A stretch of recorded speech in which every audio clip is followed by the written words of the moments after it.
వినాయకుడి యొక్క నామాలు చదువుతాం మనం. సుముఖశ్చ ఏకదంతశ్చ కపిలో గజకర్ణకః లంబోదరశ్చ వికటో విఘ్నరాజో గణాధిపః ధూమకేతుర్గణాధ్యక్షః ఫాలచంద్రో గజాననః వక్రతుండ శూర్పకర్ణో హేరంబ స్కందపూర్వజః.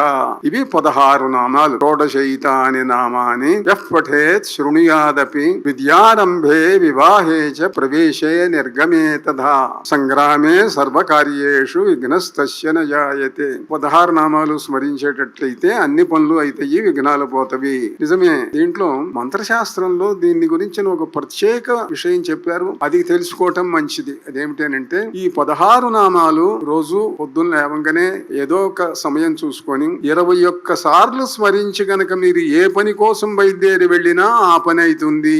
21 సార్లు ఈ 16 నామాలను సుముఖశ్చైకదంతశ్చ ఇది చదవండి.